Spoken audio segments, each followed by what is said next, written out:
नमस्कार, स्वागत है आप सभी का टुडे न्यूज में। दोस्तों, यदि अभी तक आपने हमारे चैनल को सब्सक्राइब नहीं किया तो जल्दी से सब्सक्राइब करें और बेल वाला आइकन जरूर प्रेस कर दें ताकि वीडियो की नोटिफिकेशन आप तक सबसे पहले पहुंच सके। तो दोस्तों, बात करते हैं आज की बड़ी खबरों की। तो पहली बड़ी खबर है बीएसएनएल, एयरटेल, वोडाफोन के यूजर्स को बड़ा तोहफा, बिना रिचार्ज कराए इतने दिन तक कर सकते हैं बात। जी हाँ, वैश्विक महामारी कोरोना वायरस के चलते पूरे देश में लॉकडाउन जारी है। इसी बीच बीएसएनएल, वोडाफोन और एयरटेल ने अपने यूजर्स को बड़ा तोहफा देते हुए प्रीपेड यूजर्स के लिए वैलिडिटी 3 मई तक बढ़ा दी है। जी हाँ, मतलब साफ है कि यदि आपका रिचार्ज खत्म हो चुका है तो 3 मई तक आप यदि रिचार्ज भी नहीं करा पा रहे हैं तो आपकी वैलिडिटी बनी रहेगी, आप एक दूसरे से बात कर सकते हैं। कोरोना वायरस के भारत में अब तक 24,942 केस सामने आ चुके हैं, जिनमें से अभी तक 5,209 लोग रिकवर हो चुके हैं। वहीं 779 लोगों की मौत भी हो चुकी है।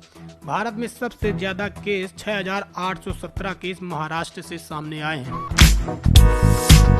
और इसी लॉकडाउन के चलते जियो ने भी एक धांसू प्रोग्राम लॉन्च किया है। जी हाँ, जियो ने लॉकडाउन के बीच हाल ही में जियो एसोसिएट प्रोग्राम लॉन्च किया है। इस प्रोग्राम से जियो यूजर्स अब अपने नेटवर्क पर दूसरे उपभोक्ताओं का अकाउंट रिचार्ज कर सकेंगे और उससे ढेर सारा कैशबैक भी कमा सकेंगे। जी हाँ, यदि आप भी जियो यूजर हैं तो अपने दोस्तों रिश्तेदारों का रिचार्ज कीजिए, इसके बदले में आपको जियो ढेर सारा कैशबैक देगा। ये कैशबैक आपको जियो एसोसिएट प्रोग्राम के जरिए मिलेगा, जो कि जियो ऐप पर उपलब्ध है।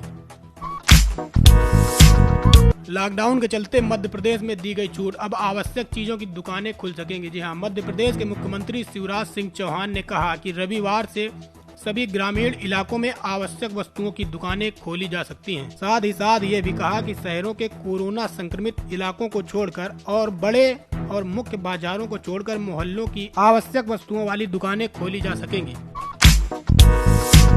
फेसबुक ने पेश किया मैसेंजर रूम्स, जूम ऐप को टक्कर देगा। वीडियो कॉल पर एक साथ बात कर पाएंगे 50 लोग। जी हाँ, फेसबुक ने जूम ऐप को टक्कर देते हुए एक नया मैसेंजर रूम्स नाम का फीचर पेश किया है। इस फीचर में एक साथ 50 लोग बात कर सकते हैं। मतलब अब आप इस फीचर से ऑनलाइन क्लासेस, मीटिंग आदि कई चीजें कर पाएंगे। सबसे बड़ी बात यह है कि इसका यूज करने के लिए जरूरी नहीं कि आप जिस यूजर को जोड़ना चाहते हैं वो फेसबुक का यूज करता हो। आप एक लिंक से उस यूजर को मैसेंजर रूम्स में जोड़ सकते हैं। वैश्विक महामारी कोरोना वायरस के चलते देश में जारी लॉकडाउन के बीच आज सुबह 11 बजे प्रधानमंत्री नरेंद्र मोदी जी करेंगे मन की बात। मशहूर अभिनेत्री विद्या बालन ने हेल्थ केयर वर्कर्स के लिए दान किए पीपीई किट्स। जी हाँ, कोरोना वायरस से दिन रात लड़ने वाले हेल्थ वर्कर्स और डॉक्टर्स की सुरक्षा को ध्यान में रखते हुए मशहूर बॉलीवुड अभिनेत्री विद्या बालन ने 1000 पीपीई यानी पर्सनल प्रोटेक्टिव इक्विपमेंट किट दान की है।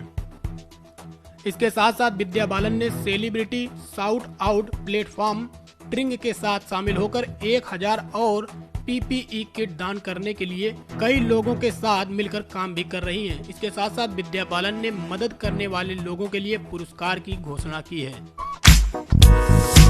फेसबुक ने अपने स्वामित्व वाली कंपनी व्हाट्सएप पर लॉन्च किया नया फीचर। जी हाँ, फेसबुक ने व्हाट्सएप पर एक नया फीचर लॉन्च किया है। इस फीचर से अब आप ग्रुप वीडियो कॉल में एक साथ 8 लोगों से बात कर पाएंगे। पहले आप मात्र 4 लोगों से ही एक साथ बात कर सकते थे। एयरफोर्स स्टूडेंट्स के लिए बड़ी खबर। जी हाँ, इंडियन एयरफोर्स का एयरमैन स्टार भर्ती परीक्षा कार्यक्रम 2020 दोबारा हुआ स्थगित। अब क्या है परीक्षा की नई तिथि? जी हाँ, CASB central airman selection board ने यह नोटिफिकेशन जारी कर दिया है कि कोरोना वायरस के चलते यह परीक्षा दोबारा स्थगित कर दी गई है। पहले ये परीक्षाएं अप्रैल के आखिरी सप्ताह से शुरू होनी थी, लेकिन अब ये परीक्षाएं दोबारा से स्थगित कर दी गई हैं। अब परीक्षा की नई तिथियां मई के दूसरे सप्ताह में जारी की जाएंगी। यूपी बोर्ड का बड़ा ऐलान, 12वीं के छात्रों की मार्कशीट पर नहीं लिखा जाएगा कंपार्टमेंट। जी हाँ, ऐसा पहली बार हो रहा है जब यूपी बोर्ड 12वीं कक्षा के छात्र छात्राओं के लिए कंपार्टमेंट की व्यवस्था करने जा रहा है। इसका मतलब यह है कि यदि इस बार कोई विद्यार्थी किसी एक विषय में फेल हो जाता है तो उसे पास करने के लिए एक और अवसर प्रदान किया जाएगा। और सबसे बड़ा फैसला यह है कि मार्कशीट पर कंपार्टमेंट प्रदर्शित नहीं किया जाएगा। मतलब यदि कोई छात्र किसी विषय को कंपार्टमेंट के जरिए पास करता है तो भी उसकी मार्कशीट एकदम नॉर्मल रहेगी। उस पर प्रदर्शित नहीं किया जाएगा कि आपने परीक्षा कंपार्टमेंट के जरिए उत्तीर्ण की है। एबीपी न्यूज की खबर के अनुसार लॉकडाउन के चलते देश में अनाज सप्लाई में कोई कमी नहीं, रामविलास पासवान। जी हां, विपक्ष की आलोचनाओं के बीच खाद्य मंत्री रामविलास पासवान ने कहा कि देश में अनाज की कोई कमी नहीं है।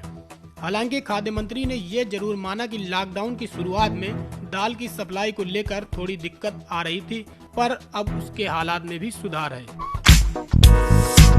कोरोना वायरस के चलते मशहूर बॉलीवुड अभिनेता वरुण धवन ने 5 लाख दिहाड़ी मजदूरों की मदद का ऐलान किया। जी हां, कोरोना वायरस से देश में चलते लॉकडाउन के कारण दिहाड़ी मजदूर बेरोजगार हो गए हैं और उनके सामने काफी बड़ी समस्याएं खड़ी हो गई हैं।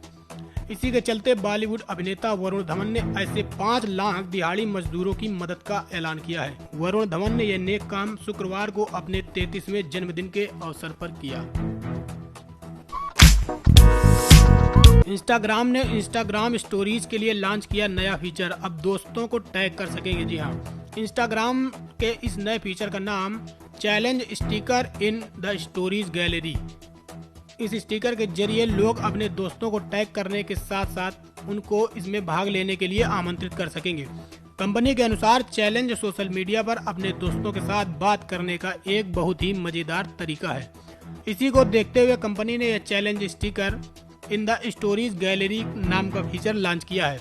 उम्मीद है कि यह इंस्टाग्राम को और भी मजेदार बना देगा। टुडे न्यूज की ओर से आप सभी लोगों से निवेदन है कि यदि अभी तक आपने आरोग्य सेतु ऐप डाउनलोड नहीं किया है तो जाकर जरूर डाउनलोड करें। इससे आपको बहुत सारी महत्वपूर्ण जानकारी मिलती है। कोरोना वायरस से संक्रमित लोगों की जानकारी और वायरस से बचाव के तरीकों और अन्य महत्वपूर्ण जानकारियां भी मिलती हैं। ऐप का लिंक डिस्क्रिप्शन में है, वहां से जाकर डाउनलोड कर लें या फिर आप गूगल प्ले स्टोर से जाकर डाउनलोड कर लें, मगर ये ऐप जरूर डाउनलोड करें।